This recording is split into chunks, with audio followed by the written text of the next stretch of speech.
नमस्कार। मैं GRS news के लिए गिरीश सिकरवार। आज के इस ब्लॉग में मैं बात करने वाला हूँ माननीय उच्चतम न्यायालय में चल रही उस महत्वपूर्ण बहस की ओर जिसको लेकर कि ये दावा किया जा रहा है कि अगर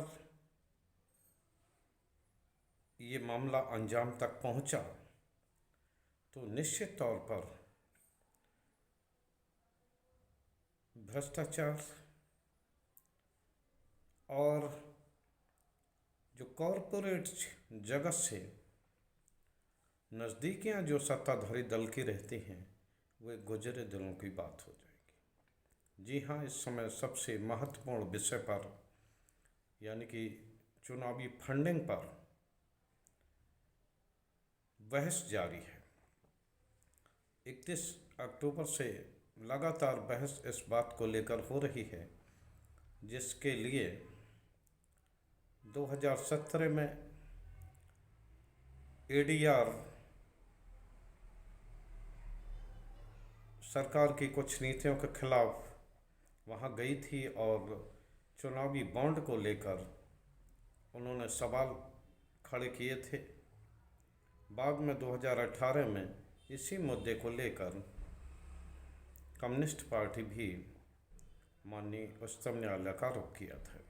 अब उस पर निरंतर बहस जारी है, डे बाई डे सुनवाई हो रही और हम सभी लोगों का ध्यान इस ओर है कि आखिर उस बात के लेकर सरकार का क्या जवाब है। ये तो हम लोगों ने जान लिया, सरकार ये मानने को तैयार नहीं है कि उन चुनावी बॉन्ड से जो उसको राशि मिल रही है यानी कि एक तरफा राशि जो मिल रही है, आधे से ज़्यादा हिस्सा जो चुनावी सहयोग राशि है वो भारतीय जनता पार्टी को मिल रही है। तो इससे कोई भी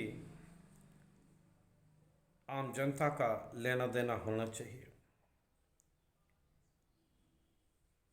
वो ये भी नहीं चाहते कि इस बात की सुनवाई माननीय उच्चतम न्यायालय में हो, क्योंकि जिस तरह से सरकारी वकील आर रमणी ने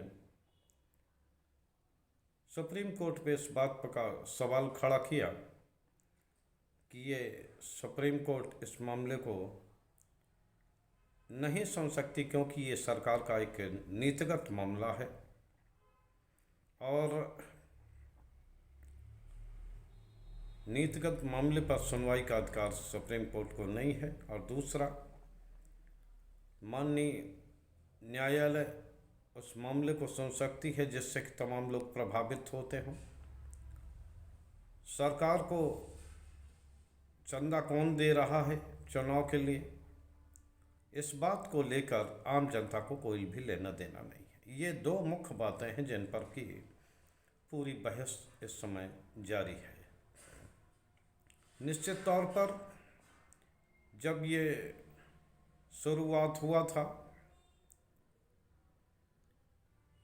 तब ही चुनाव आयोग ने इस पर ऑब्जेक्शन किया था कि चुनावी बॉन्ड में अपारदर्शिता आएगी और सेल कंपनियां और तमाम तरह के काले धंधे से जुड़े हुए लोग अपनी रकम को साफ सुथरा करने के लिए राजनीतिक दलों, खासकर सत्ताधारी दल को देकर बदले में कुछ उनसे लेकर अपने धन को सफ़ेद कर लेंगे। वो बात साफ भी दिख रही है क्योंकि 2023 तक के जो आंकड़े हैं उसमें से अधिकांश राशि, आधे से ज़्यादा राशि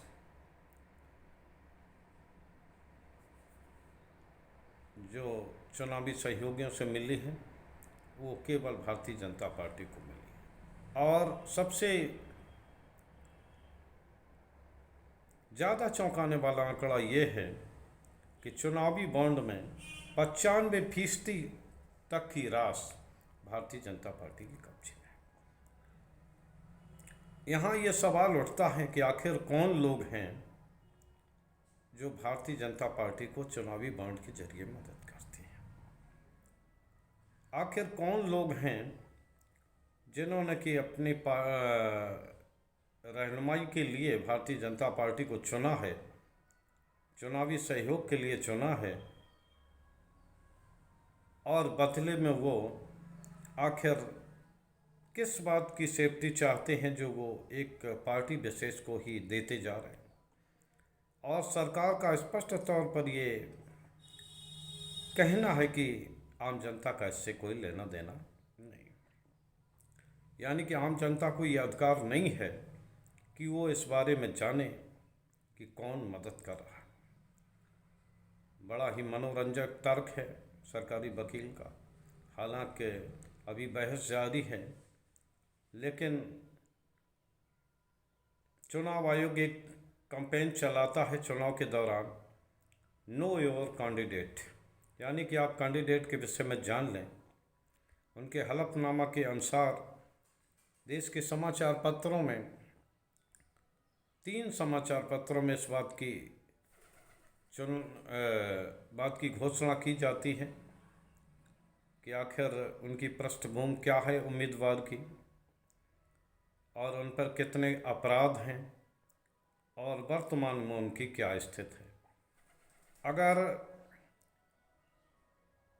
किसी अपराधी को टिकट अगर दिया गया है तो उसको ये बताना पड़ेगा पार्टी को कि आखिर ये टिकट उन्होंने किस मजबूरी के तहत इस उम्मीदवार को दिया जो कि भ्रष्टाचारी और अपराधी। यानी कि आप उम्मीदवार को तो जान सकते हैं, लेकिन उम्मीदवार को कौन कौन लोग मदद कर रहे हैं, या चुनाव के लिए कौन ऐसे लोग हैं जो कि चंदा दे रहे हैं, और उस चंदे के बल पर आम जनता को आखिर क्या भविष्य में परेशानी आने वाली है, इस बात की जानकारी आम जनता को देने की कोई आवश्यकता नहीं। बड़ा ही मनोरंजक सवाल है। माननीय न्यायालय इस पर निश्चित तौर पर विचार कर रहा है और विचार करेगा भी। आखिर ये देश के लोकतंत्र का सवाल। आप बताइए, जब गलत लोग, या आप यूँ कह लीजिए कि देश का कॉरपोरेट जगत जब एक सत्ताधारी दल को चंदा देता है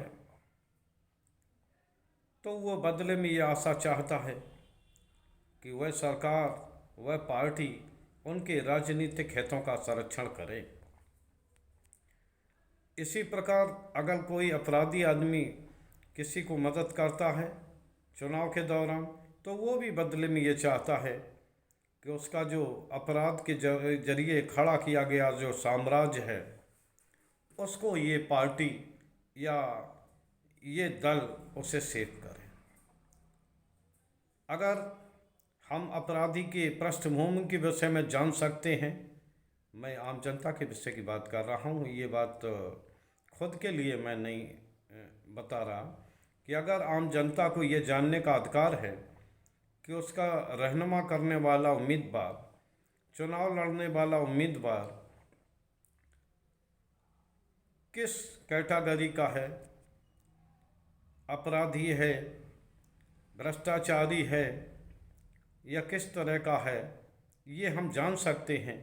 लेकिन उस उम्मीदवार को जिताने के लिए कौन कौन सी शक्तियाँ खड़ी हैं और कौन कौन लोग अपने काले धन को जिताने के लिए लगा रहे हैं, इस बात की जानकारी मुझे न मिले, मेरे ख्याल से ये देश के लोकतंत्र के लिए भी खतरनाक होगा।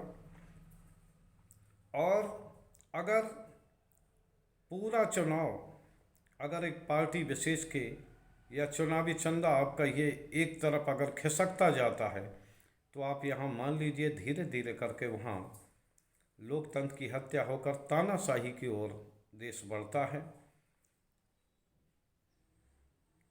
और वहाँ जो बहस मैंने देखी आज दूसरे दिन जो बहस के दिन, तो उसमें इस बात का स्पष्ट तौर पर उल्लेख किया जा रहा था कि अगर केवल लोग सत्ताधारी दल को ही चंदा देते हैं, चुनावी चंदा, और विपक्ष को 1% भी दान नहीं मिलता और स्वतंत्र उम्मीदवारों को तो मिलने का कोई सवाल नहीं है, तो आखिर किस तरह से एक पार्टी और स्वतंत्र उम्मीदवार के बीच में आप लोकतंत्र की, सच्चे लोकतंत्र की बात कर पाएंगे। हालांकि इस पर सुनवाई जारी है, तो लिहाजा हम सभी लोगों को, आम जनता भी इस बात के लिए प्रतीक्षा कर रही है कि आखिर माननीय न्यायालय इस विषय में क्या निर्णय लेता है। लेकिन जिस तरह से अपराध मुक्त, भ्रष्टाचार मुक्त व्यवस्था की बात करने वाली भारतीय जनता पार्टी की सरकार के प्रतिनिधि वकील ने जिस प्रकार से ये कहा कि